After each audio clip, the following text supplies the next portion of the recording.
ഗുരു ശാന്തമായൊരു പുഞ്ചിരിയോട് പറഞ്ഞു, ഒട്ടും ആശങ്ക വേണ്ട ലുക്മാനെ. എന്റെ അന്ത്യം നിന്റെ സാന്നിധ്യത്തിൽ തന്നെയായിരിക്കും.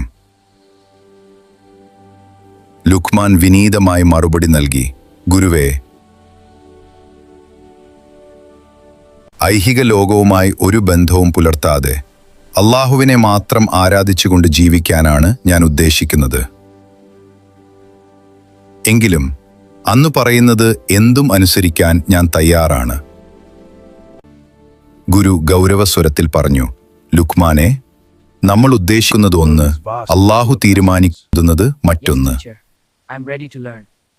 ലുക്മാൻ ആശ്ചര്യത്തോടെ ചോദിച്ചു, അന്ന് ഇപ്രകാരം പറയാൻ കാരണം?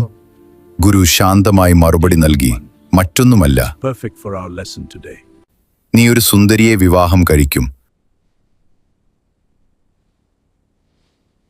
അതിലൊരു മകൻ ജനിക്കും. ബുദ്ധിമാനും സ്നേഹസമ്പന്നനുമായ ഒരു പൊന്നോമന പുത്രൻ. ലുക്മാൻ ആശ്ചര്യത്തോടെ പറഞ്ഞു, അഭിവന്ദ്യ ഗുരുവേ, ഞാൻ ഒരിക്കലും ചിന്തിക്കാത്ത കാര്യമാണല്ലോ വിവാഹം. ഗുരു അവസാനമായി പറഞ്ഞു, അതുതന്നെയാണ് ഞാൻ പറഞ്ഞത്. എല്ലാം റബ്ബിന്റെ വിധി പോലെ മാത്രമേ സംഭവിക്കൂ. വിജ്ഞാനം പകർന്നു നൽകി തന്നെ സംസ്കരിച്ച മഹാനായ ഗുരുവിന്റെ ഉപദേശം തിരസ്കരിക്കാൻ ലുക്മാനെ കൊണ്ട് കഴിഞ്ഞില്ല. എങ്കിലും അവന്റെ മനസ്സിൽ ഒരു വേവലാതി.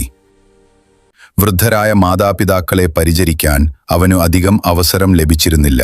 കുറഞ്ഞത്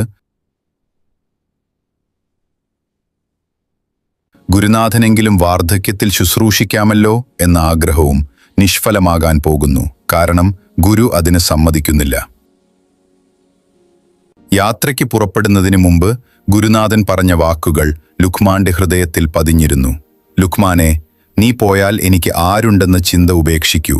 സർവശക്തനായ അല്ലാഹു എനിക്കും നിനക്കും സർവചരാചരങ്ങൾക്കും കാവലുണ്ട്. അവനിൽ ഭരമേൽപ്പിച്ചാൽ മറ്റൊരാശ്രയവും നമുക്ക് ആവശ്യമായില്ല.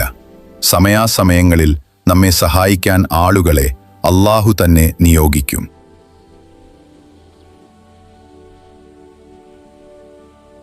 ലുക്മാനെ, നിനക്ക് വേണ്ടത് അനുഭവ സമ്പത്താണ്. ലോകമാകെ സഞ്ചരിച്ച് ജനതയുടെ ദുരിതങ്ങൾ അറിയണം. കഴിയുന്ന സഹായങ്ങൾ ചെയ്യണം.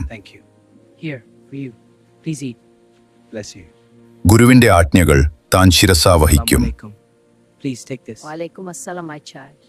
അബലരുടെയും ആലംബഹീനരുടെയും മിഴിനീർ തുടക്കും.